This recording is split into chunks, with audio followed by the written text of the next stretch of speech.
last minute. Yeah. So I'm an afterthought. And I didn't have time to prepare. That's why I don't have slides. Because I only did this yesterday. I said to her that LEKGOTLA actually doesn't push slides that much. So that's how I got her in. And it's really an honor to have Zonke with us. When I bumped at the Zonke recently, I said, "Sure, where have you been?" And I'm glad she agreed to be part of this. The timing was just so appropriate. And I think having her after what we have had to really take it to another level, global level. So I've shared your profile with the people. It's up to you how you connect with them a little bit for those who haven't read it, but I leave that to you. Thank you very much. We look forward to your talk. Thank you.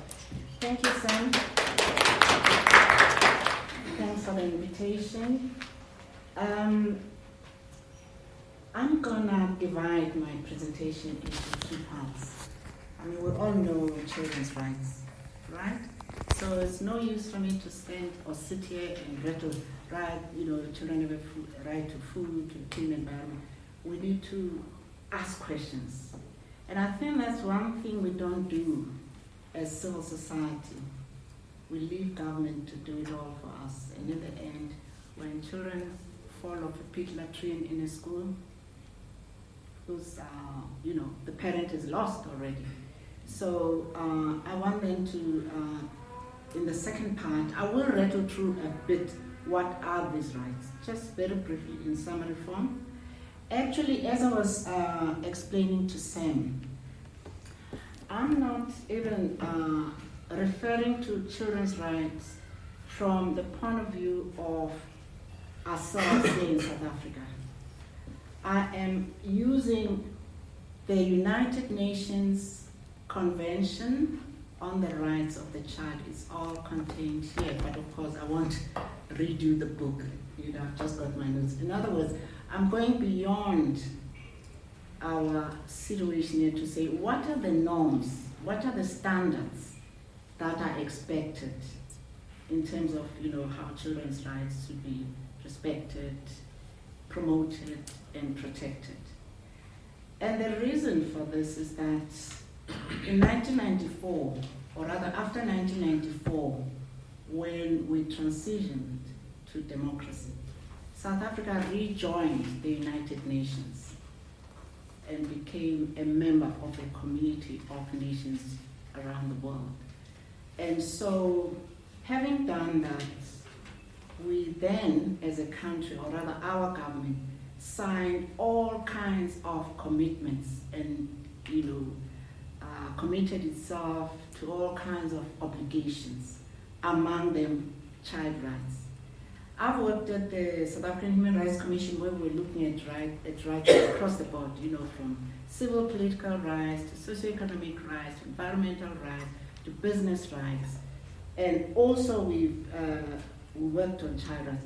But then after I worked here in South Africa, I was then nominated to go and sit in a committee in Geneva that looks at human rights all over the world.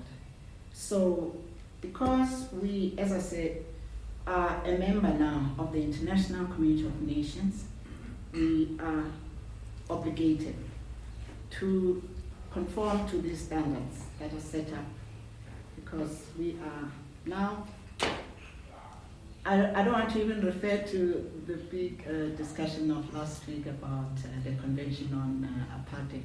That's just an aside. But that's how, the Child Rights Convention was adopted by a whole lot of nations who agreed that children's rights need to be protected.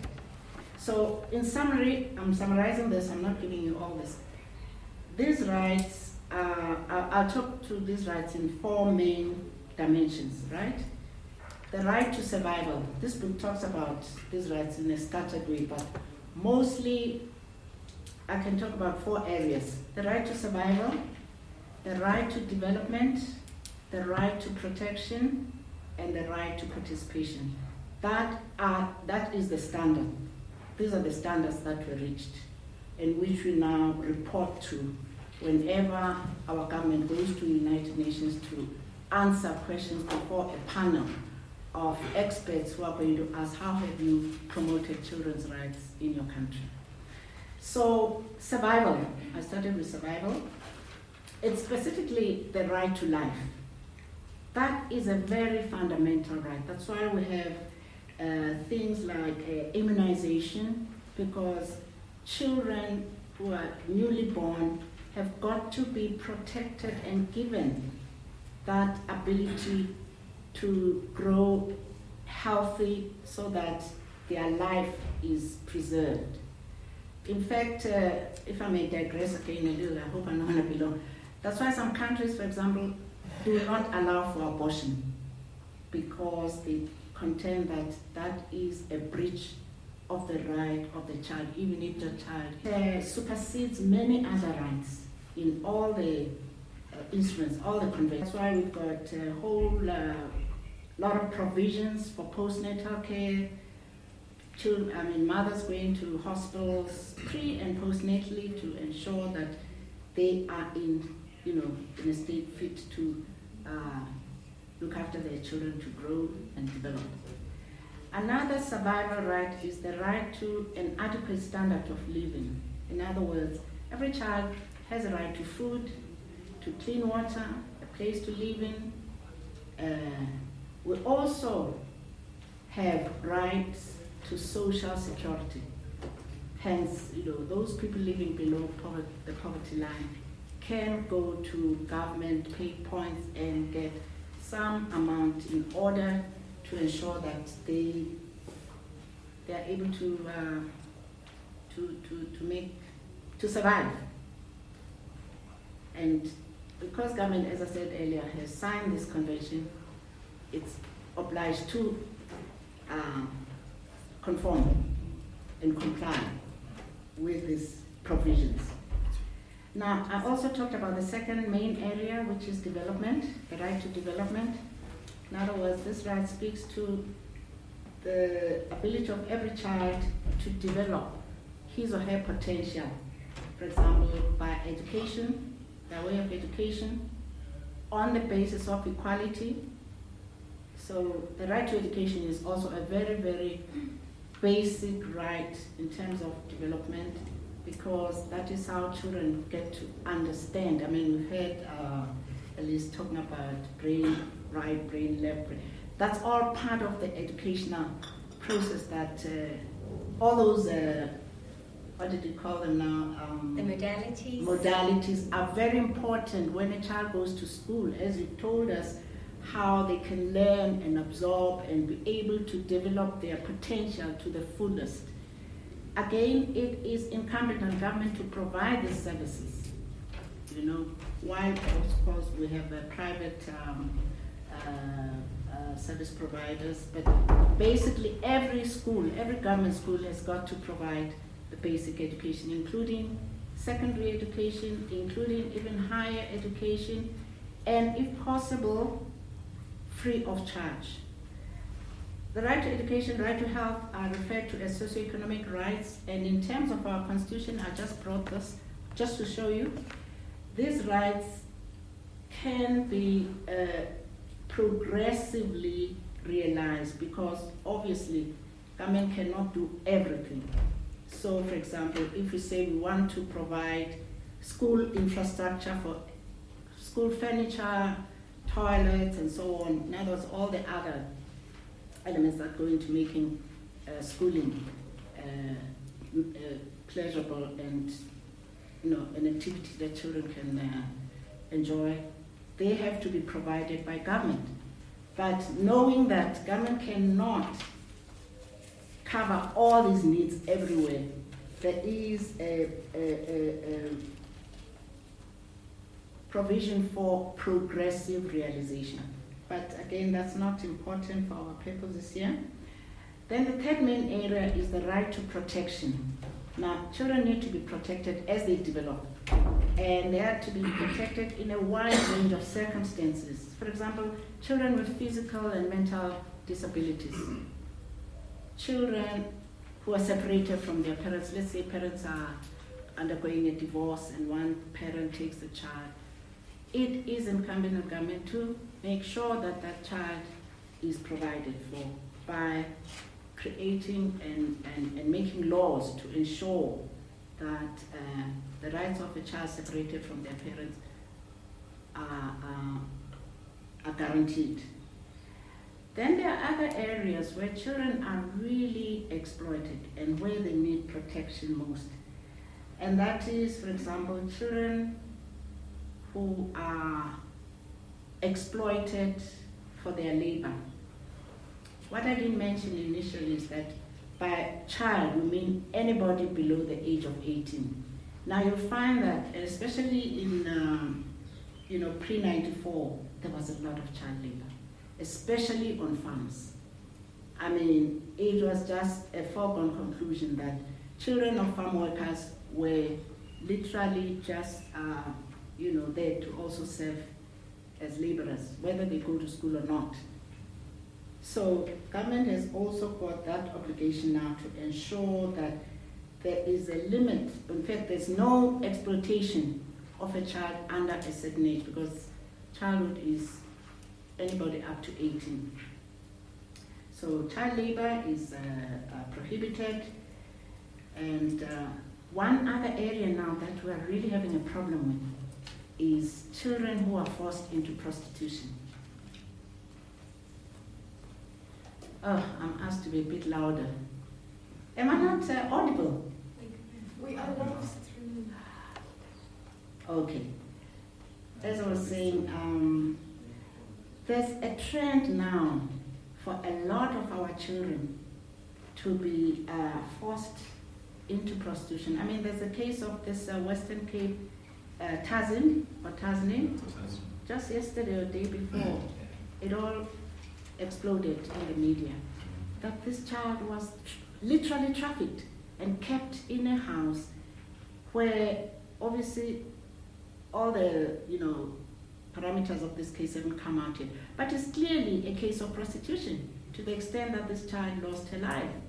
So again, there's got to be measures to protect children from those kinds of exploitative behaviors, either by parents, obviously no parent would force their child to prostitution, but other adults in the area where the child is growing. So protection rights then refer to children being protected against all these forms of exploitation.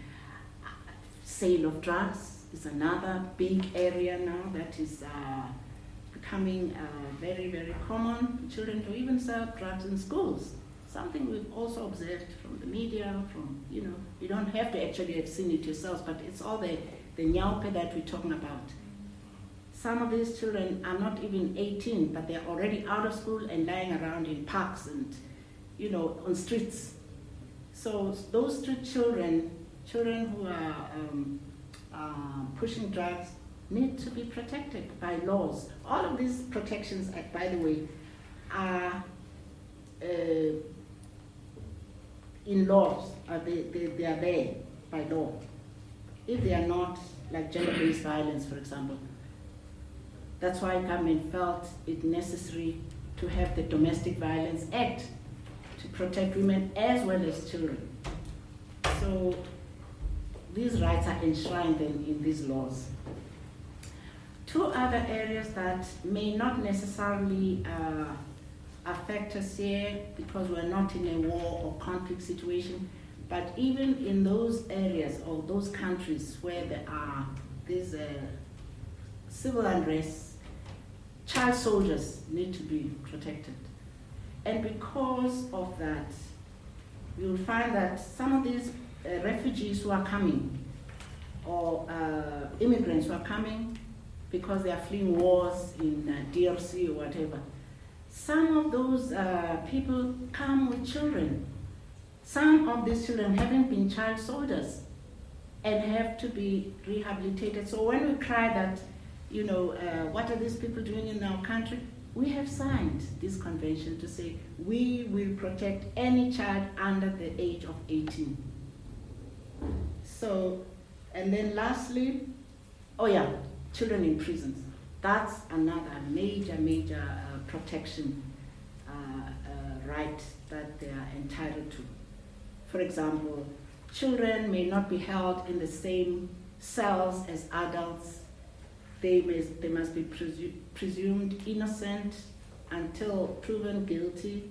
They may not be put in pretrial detention for long. They must be provided with schooling, health facilities. So there are all kinds of separate provisions for children who are in conflict with the law. So those are protection rights. And then lastly, again, at international level, these are not rights that we have actually dreamt about only here in South Africa. Even in our constitution, we have a section on children's rights taken from the children have the right to freedom of expression, freedom of religion, and due weight must be given to children in terms of their age and maturity to play this active role. Now, what I want to do at the end is to have a scenario or 2 case studies where we're going to be looking at whether there is a possible conflict between these rights that we have just taken over and put into our own laws, and whether in fact they talk to us, because these rights are, as I was saying earlier, coming to us from, taking into account the situation of children from all over the world. Now, let me not elaborate on that until we get to the point. But so those are 4 areas, right? Survival, development, protection, and participation. Freedom of expression, freedom of religion for a child, freedom to express their views anywhere, anyhow. So one thing we have had a problem with, especially when we started, and I was in the first Human Rights Commission of South Africa. We found that people suddenly took these rights to be a given, and that one, I may claim I have a right to express myself to my parent anyhow I like as a child.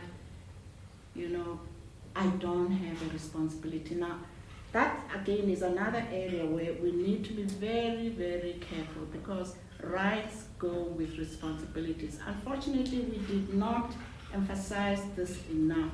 That is why things have gone out of control, and you find a child who is just given a slap by the parent running to the police to charge the parent of corporal punishment. So, unfortunately, these rights have not been crafted in a balanced way. But apart from the United Nations, I just want to divert a little bit to say, there is the African Union. We all know what the African Union is. Because we live in Africa, we are also part of the African Union. And by the way, our president is now the chair. The African Union has got its own set of rules, which also depart from here. But in the African Charter, and it's called Human and People's Rights, there's a very interesting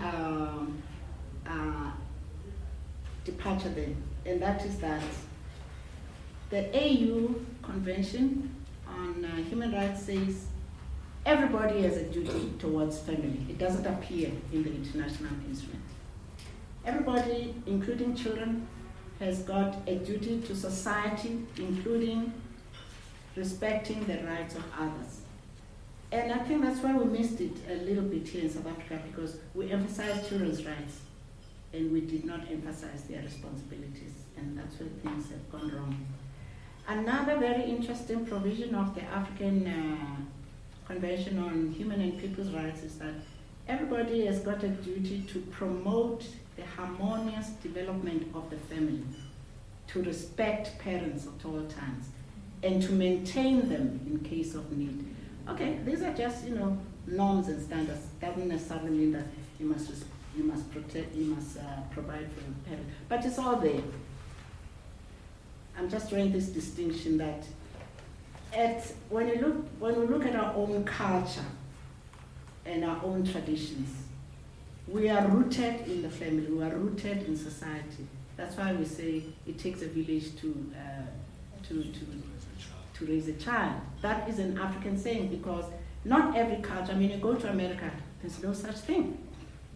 I'm just drawing distinctions because we've had over the years to learn that sometimes there's what is called cultural relativity, but again, I won't waste a lot of time to say that we have to take into account our own needs and circumstances in saying this is what the norm should be.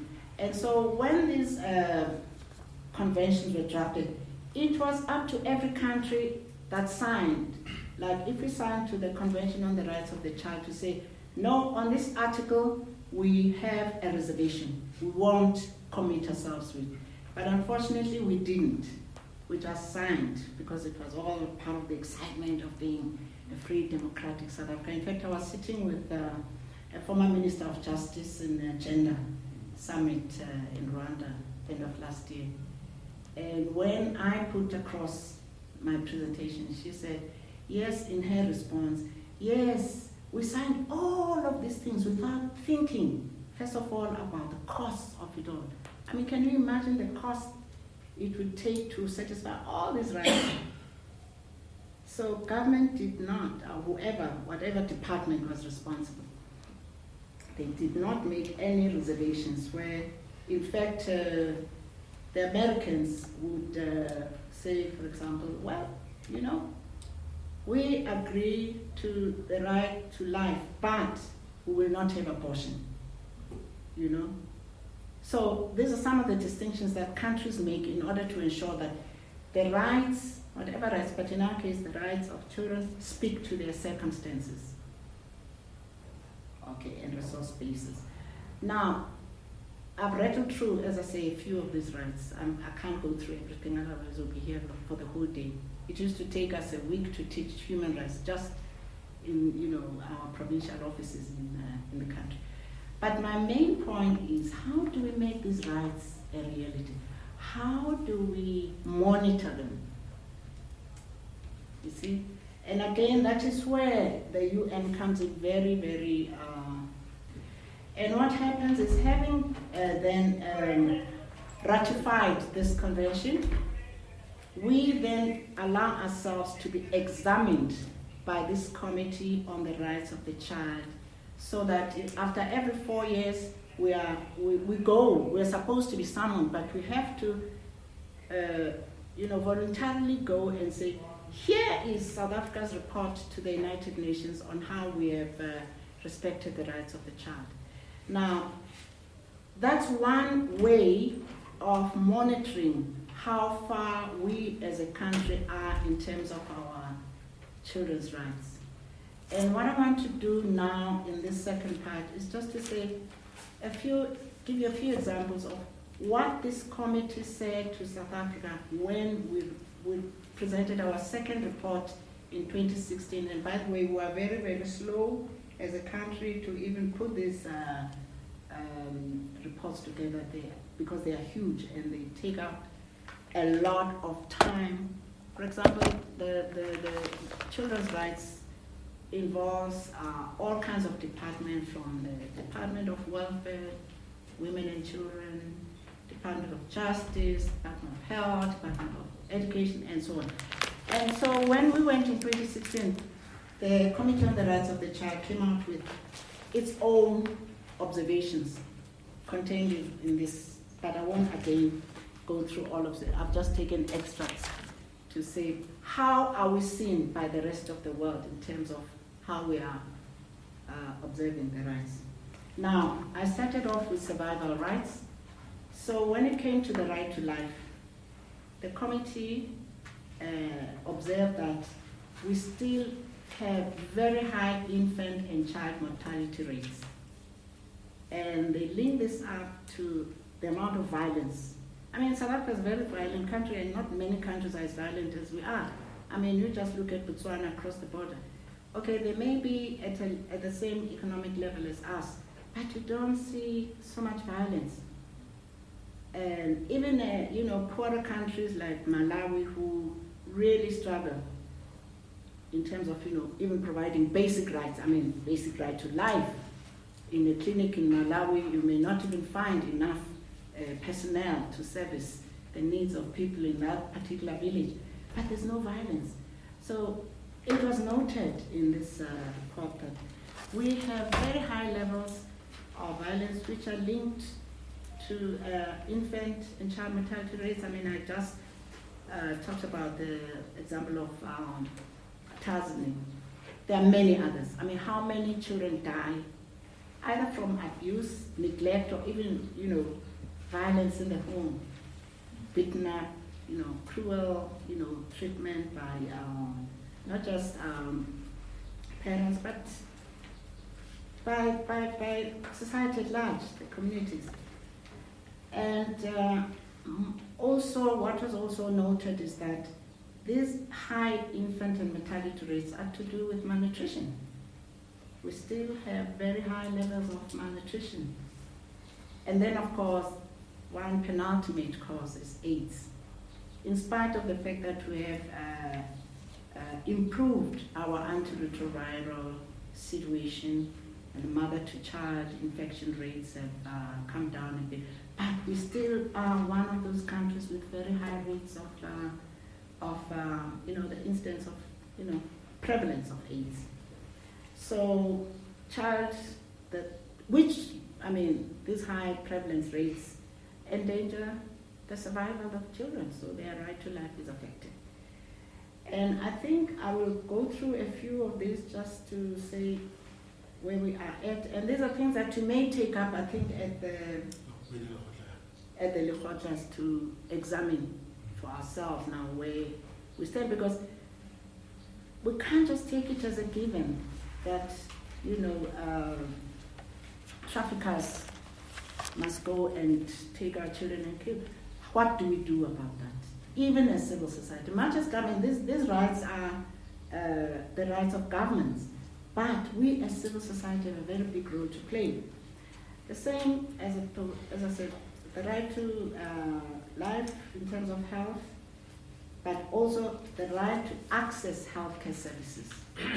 Find that a lot of times people go to these clinics, to hospitals, they're denied treatment. Sometimes because there's really no, not even common tablets to reduce fevers in children, or there are just not enough facilities in the public sector. And all these facilities are available to people who have access to private health care, which again is unfair. But again, we won't go there. Safe to say that this then leads to a lot of inequality that we talk about today, every day, on the media, on radio, on television, and so on. The gap between urban and rural areas, again, is something that has not escaped international observers like this. So after the right to healthcare, the committee also noted that despite social security coverage, standard of living for the majority, I'm talking about things that you all know, by the way, but it's just to elaborate on what rights we have in terms of this present situation that we're in. We shouldn't be in a situation where, people are just dying for lack of drugs at hospitals. We have, government has an obligation, we have a duty to hold government to account.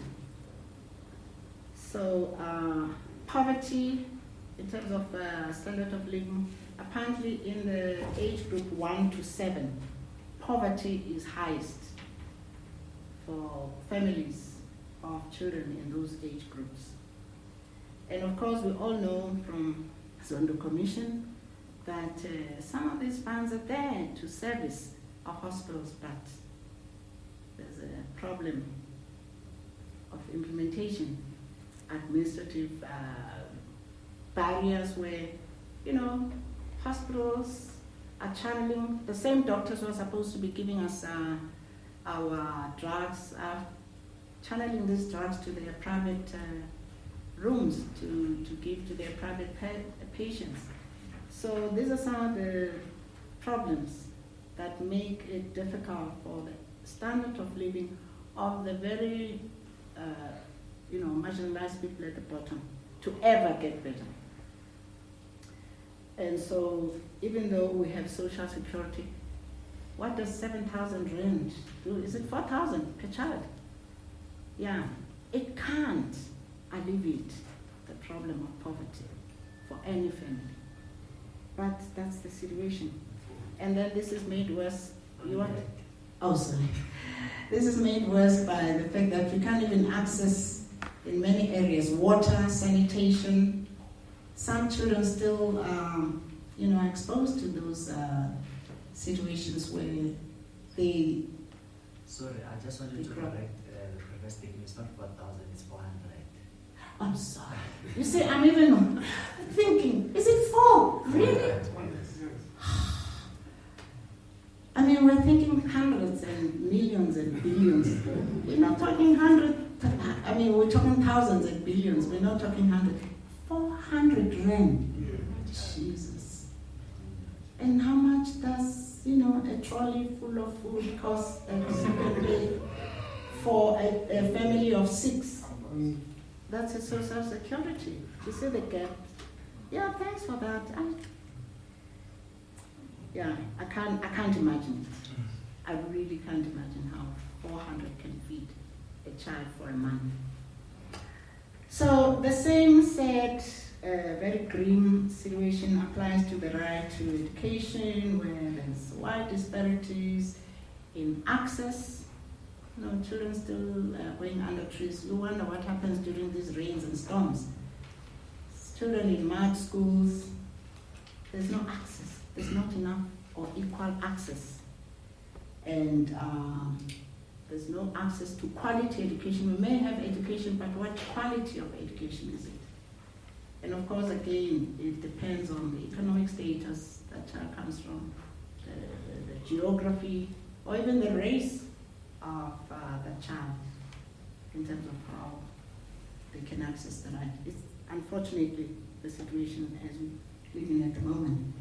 And again, there's lots of problems in the administration of these schools. Lack of transparency. This is not me talking, I'm taking this from here, all right? I mean, we can also observe this. We've got a lot of NGOs. We've got, child rights, equal, education. These are NGOs who make these observations and report to government, quite apart from international bodies. But when it comes to that level, government has to answer and say why. So it's one thing then to talk about high rates, to talk about our children having access to rights when those rights actually do not materialize. And there's, lack of security even in these schools. Again, something that has been picked up elsewhere. That, high levels of violence are such that, children are exposed unnecessarily to early deaths, as we have seen so many times. But there's a lot of bullying in our schools as well, lots of harassment, sexual and otherwise, by both learners and teachers. On girl children, that is. Hence, we have high dropout rates of pregnant young girls from as little as 10 years of age, and again, I went to another workshop earlier on in the year by the Department of Welfare, where they were saying that the highest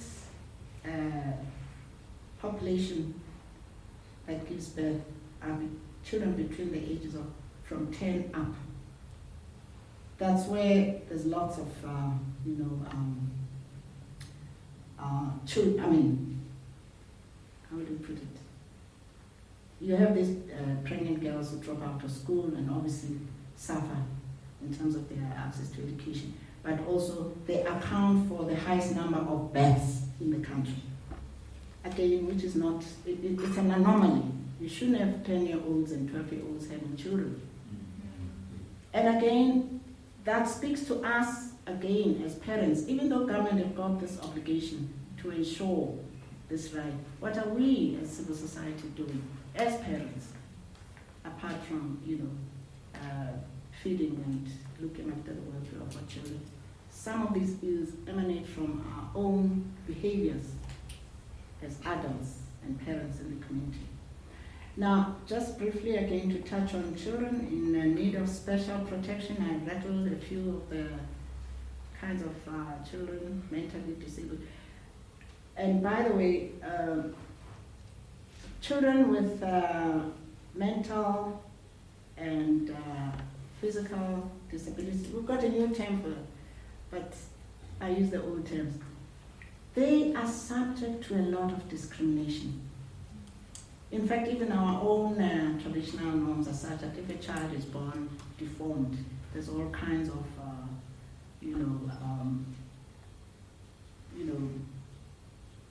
customs and things done to ensure that, this child does not affect the rest of the community, as if that child is born, the saying, has brought bad luck.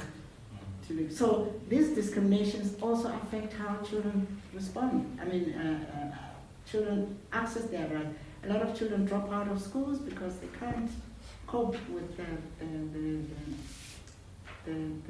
bullying and the neglect that they suffer because of their disability. So those children need special protection, and parents can access this special protection by, resorting to law enforcement authorities such as, your Department of Justice and all those departments that deal with the needs of children with special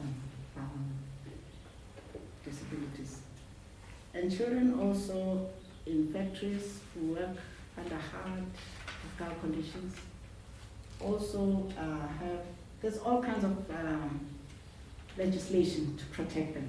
For example, no child under 18 should work, and many others, even if they work, or rather, if those employers employ these children, they are liable to be prosecuted for, transgressing the law.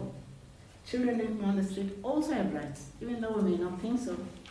They have rights, and if you, by any chance, happen to trample on that child's rights, you might be surprised to find yourself in a court of law, having to account for why did you run over this child, even though he's a street or she's a street child. So, in other words, in every kind of situation, children's rights are protected, even when they are in conflict with the law, like they are thrown in jails, as I was saying. Again, the international committee has noted that we have a lot of children below the age of 10, from 10 on, in prisons, when in fact the minimal age of criminal responsibility is again 18. In other words, where we pegged the rights of the child, or rather, the legal definition of a child, anybody under the age of 18. But we find that our jails have got a lot of these young children who are packed like sardines of money. In the past, when I was in the commission, we used to do these routine inspections of jails, and you find them really sandwiched, no access to school. They have the right to go to school, even in prison. They are not supposed to be put in pre-trial detention for longer than a certain amount of time. We don't know as parents, but they are provided with these rights. They have to have access to health, even if they've been, lying about as nyaope victims and so on. They have rights. And another big problem that was noted is that these children are, as I was saying, always in very overcrowded conditions, as if they really are not human enough, when in fact the law says that their rights should be not only protected, their right to dignity must be taken into account. Rights of asylum seeker children, the same thing goes. Yes, we are facing a huge problem by way of all of this immigration into the country, documented and undocumented. I'm sure we've all seen images of the refugees in Cape Town. two wrongs don't make a right. We may argue that. But those children, as far as international law is concerned, must be protected.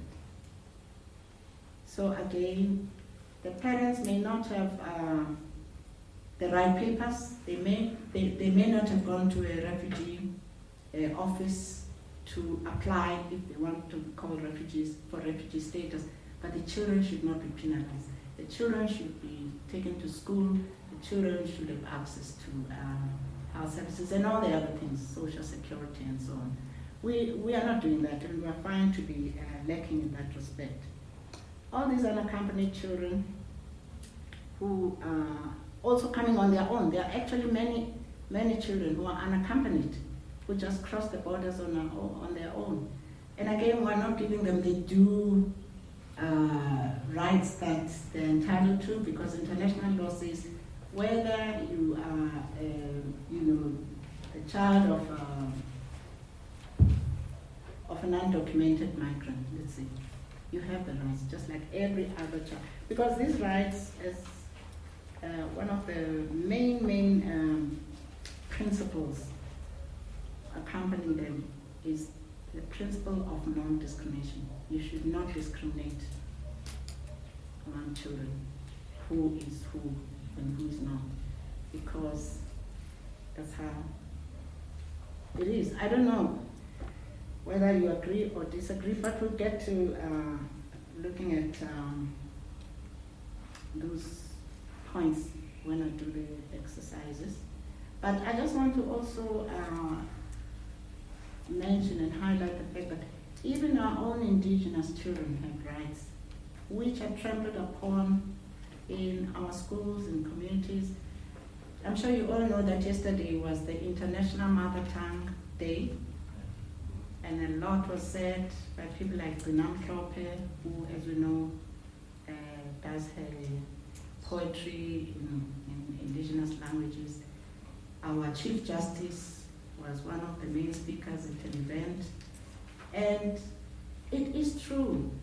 We have it in our constitution that, the Khoisan have rights, but we don't even have, I'm sure, one single textbook in that language in our schools. That's an anomaly. That is wrong. So, yeah, they are so disadvantaged because they don't, they're in Xhosa or Zulu or any of the original people. Okay, I'm supposed to wrap up. I'm going to give you two studies, two little scenarios.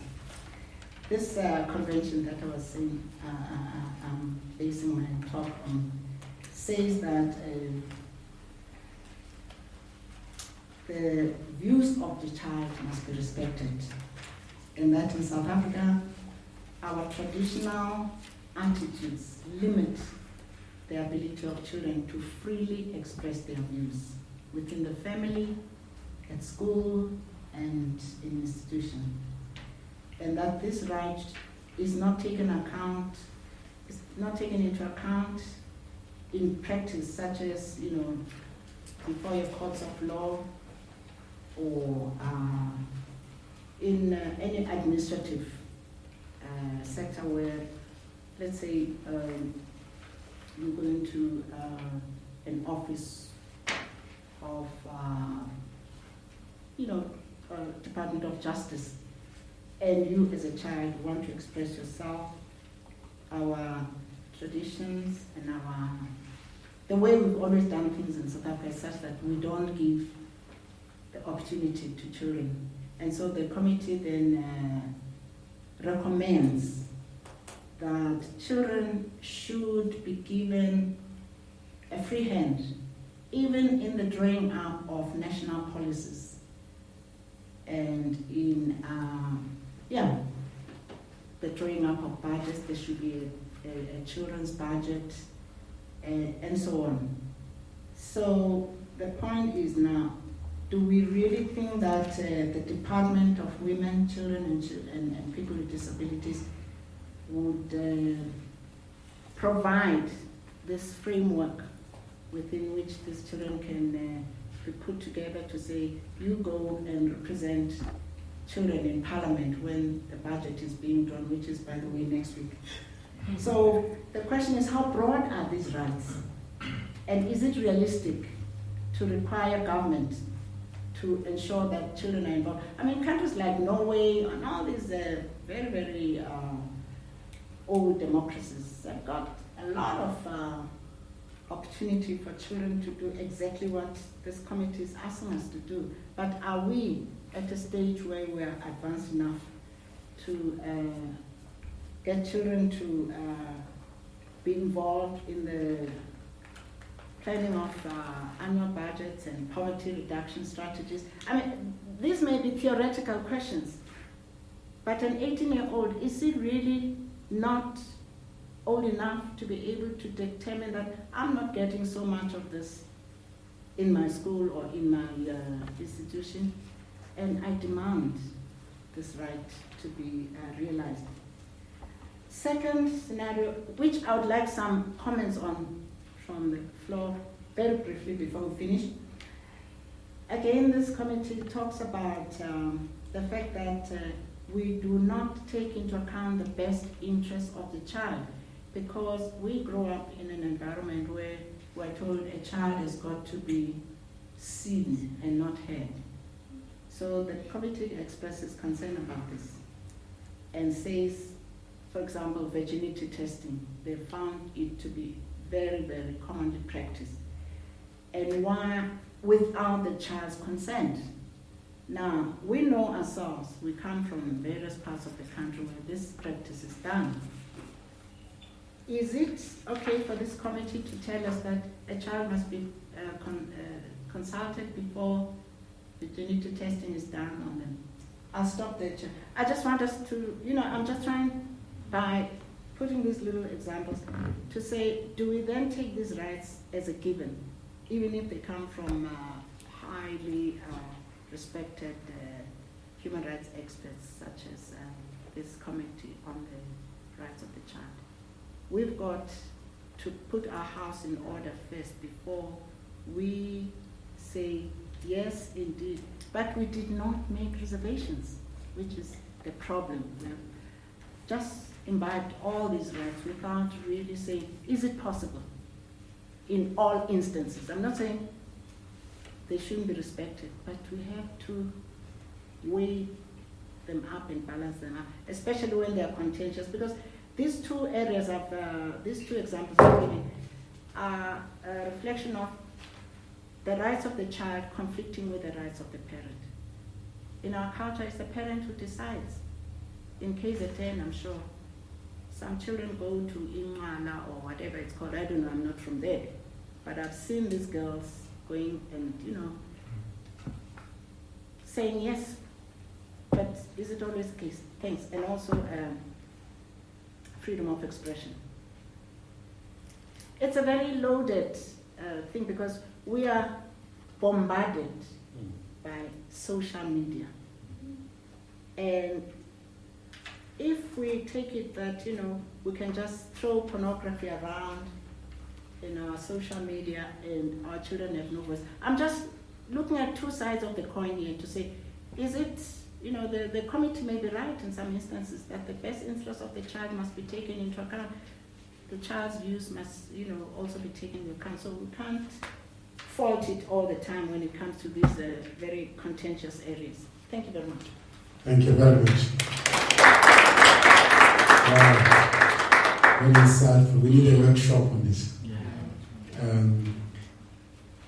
When you ask questions, remember, take that question with you further, or the answer, short answer she's going to give into the main LEKGOTLA. We have a situation in South Africa, and we have to do something about it. It can't be resolved by government. Government will pass the legislation, sign the conventions, and then it's left up to us to really do something about it. I was talking to a friend of mine who's in a legal fraternity yesterday, and I asked him a very simple question. Don't you think we are in a mess as a society? Because so much of us are expecting so much from government, And we are not prepared actually to do anything, but we are confronted with these challenges every day. So when it's facing you directly, what do you do practically? When you have a child next door whose rights is being not respected, what do you do? We can't be stuck, but I don't know the answer. So just ask questions that may not be answered fully by her, but we can take further there, because at the end of LEKGOTLA, we want to come up with some resolutions. We have an agency that's dedicated to early childhood development, which talks about these issues. So we're not going to solve answers today, but we are going to continue debating, because the time has come where we can't fold our arms. So yeah, let's not be overwhelmed. I know it's a very big topic. That's huge. But it must not overwhelm us, because you either have a sister, or you have a brother, or you have a child. So in a practical way, we cannot be overwhelmed. So I'm handing over to you. Maybe should we limit to 3 questions? Because otherwise we have to go and have lunch at 1. Yeah, we've also got another presenter there. Yes, she's also having to be asked a few questions. And then everybody else can answer on behalf of the video. So let's just include everything. Yeah? Maybe 3 up to 5 questions. Adila? Thank you, Sam. Am I supposed to have Induguye or? Yes. Thanks. So, Zonke, the fact that these are not new issues, I mean, these challenges that have always been there, and they're really, really being exposed because of social media and what is really happening out there. I think my question is more the fact that obviously they have to be resolved at the grassroots levels and at the root cause of it, because we can do the superficial band-aid stuff, but unless we get to the root causes of it, it's not going to be resolved. So there's always talks about it, but what is the fact that you've been working with the UN and close with the governments and all that, what are the government's plans to resolve these things at the grassroots levels? Even though society and everyone else can get involved, but there's a huge, huge education drive that needs to happen, whether it is educating parents, whether it's starting to educate the children, but it's a huge education gap that we have. And I mean, some of us sitting here, even me, sitting here, the fact that we've never been taught these things, never, you hear about it in the media. Not everybody can read and write and goes into medias and all of that. So what is the government really doing? What are the plans that they have to move this forward? Thank you.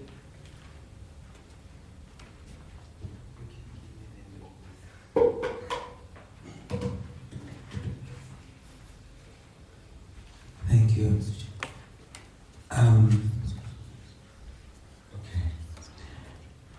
Zonke, I think one thing that I appreciate is that at the beginning you said it is up to us, we cannot leave everything else to government.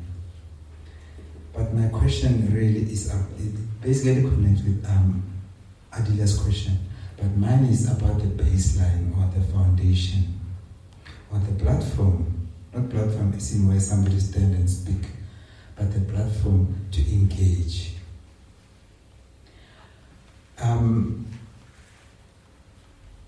In your presentation, my understanding is that basically we have this problem because of what somebody else did in terms of signing the convention without applying themselves to it.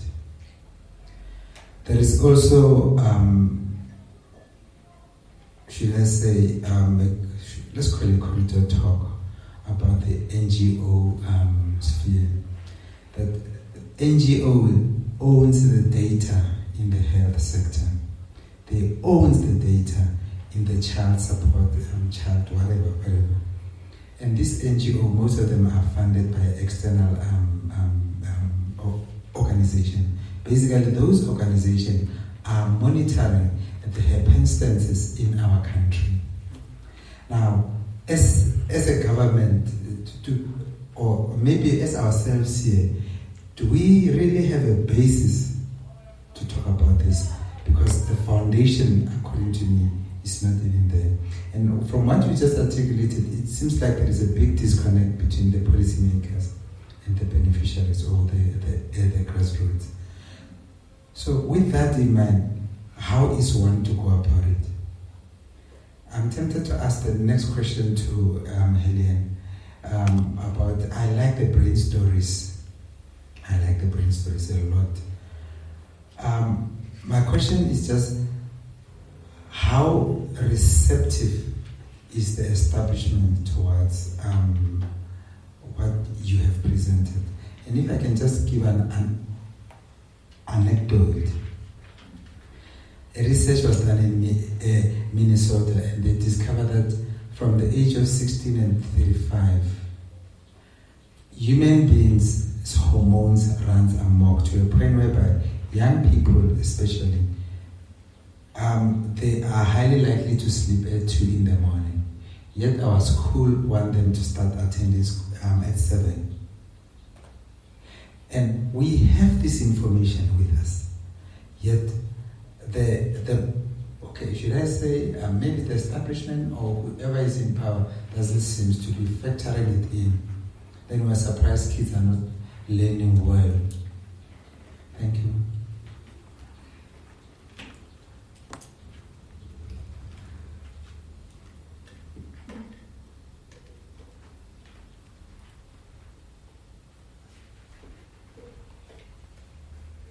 Thank you.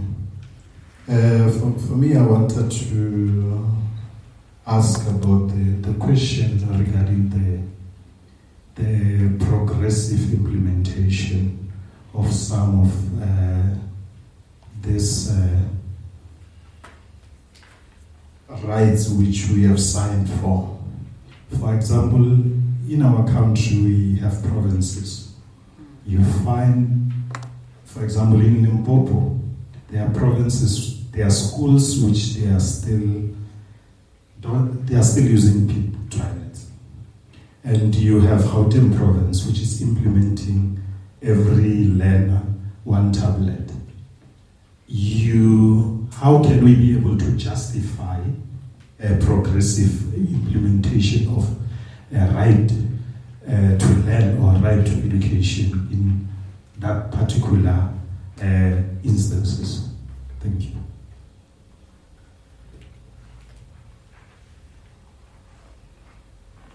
Yeah, we needed another Hindu, I think. I just got 2 quick questions. I'll start with Helena. When would you say it's the right time to switch from dismissive emotional practice into coaching emotional practice, especially when it comes to those young kids? Some of us work with young kids every day, and we find ourselves shouting rightly or wrongly, and we actually are not necessarily understanding the impact that it has in their development, and have many other examples. So I need to understand as well would you say it's the right time to switch. And then to Mamzong, I assume not every country is a signatory to UN Convention, and I wonder if UN has the powers and authority to enforce their objectives or their wishes onto everybody, because I can imagine the difficulty of a signatory of the UN Convention when they go to their regional groupings and then having competing ideas as to, say, for example, SADC. You come to SADC, South Africa as a UN signatory, and Swaziland, for the lack of a better example, they aren't.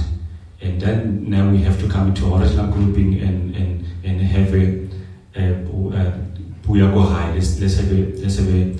We have the discussions about the region as SADC itself, and then there will always be competing ideas, and your UN convention might not necessarily make sense to us because we're not seeking to ease, therefore don't abide by that. Or maybe take it into AU as well.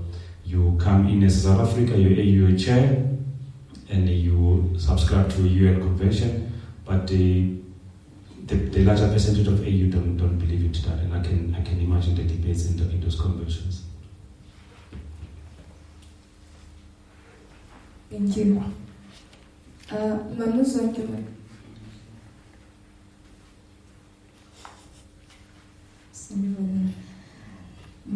My question concerning children's rights is based on parents mostly.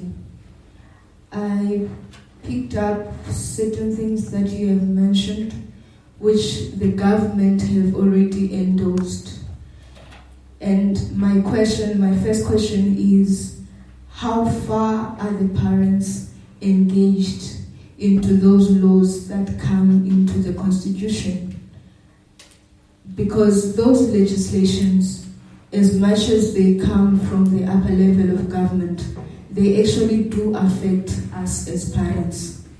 For instance, when you can no longer discipline your child because it's regarded as child abuse, and the measures that the government is giving as discipline is actually putting barriers and walls for parents to even be able to access their children just to teach them, no, you are not allowed to do that. And the second question that I have is, do we really need to have government telling us as parents how to raise our children? I am one of the children that were raised by a grandmother, and unfortunately being raised by a closer grandmother, it's one of those people that will tell you that in my house, my rules, until you become your own woman in your own house, but as long as you are under my roof, you will live by my rules. And I say this with tears in my heart. I say this with tears in my eyes, and I say this with tears in my heart, that many people that I was raised with at the time, who I was admiring and wishing to be like them because of the freedom and the fear that their parents were having towards teaching them the right principles and the right ways to grow, today I have buried them. And I am grateful to the discipline that my grandmother gave me, even though it seemed like it was child abuse at the time, even though it seemed like it was hardship at the time, but the way that she taught me how to become a young girl, how to become a good young woman, it's what's sustaining me today, even to an extent that she taught me who God is. Thank you.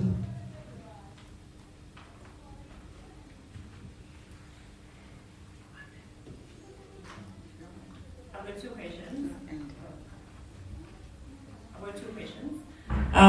The first question is on the child assessments. That in terms of underprivileged communities, especially underprivileged children, what is actually the cost of not doing those assessments?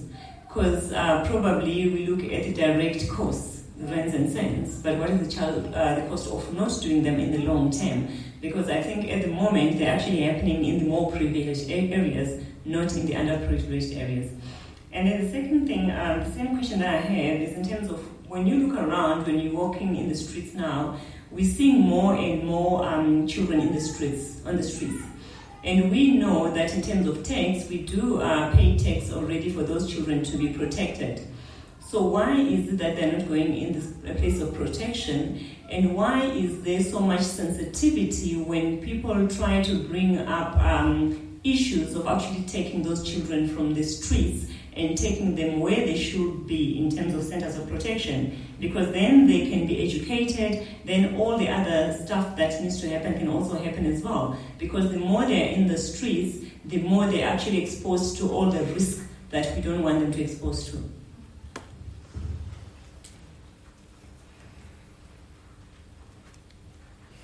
Wow. These are beautiful questions. These are great questions. However, why not lock lunch? There's another big group. They are catering for everybody's on site. So if you choose not to go now, we will not be able to have a stamina to hear the answers. Can I make a proposal, if you don't mind? That, and I know my two guests are with us throughout the day. Or how much more time do you have? Because you will guide us. I suggest, because I'm so fascinated by these questions that we cannot just wish them away. I think even if we ask them to come to our mini lekgotlas to give us answers one by one so that we can incorporate them. Because the key thing here is we need to walk out of here with action in our own circle of influence. Because sometimes we talk these universal things. The reality is that if you can start actually having this dialogue in your street, in your family, actually you will have the way out.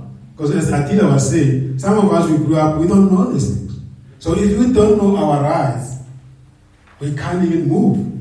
So I'm suggesting that let's because it also gives you time to really think through the questions, so that we can really do justice to them. Can I suggest that we go for lunch? We don't even have time to talk about the LEKGOTLA methodology because really I'm worried there are 300 people there that I also need to be catered with us at the same time. Is that acceptable? Yeah? Let's enjoy lunch. Let's tone down a little bit the temperature and network over lunch and then come back, go and we explain the LEKGOTLA methodology, and I'm tasking our guests to go from LEKGOTLA to LEKGOTLA and answer it. And then when we come back in the feedback, they will, because feedback is about those answers, they will go further to answer these questions so that we can also put them in the program, into program of action. There's a gate as you go out and we go back to the main restaurant. Thank you very much. Thank you once more to Zonke. Wow. She said she was not prepared. I think she's always prepared.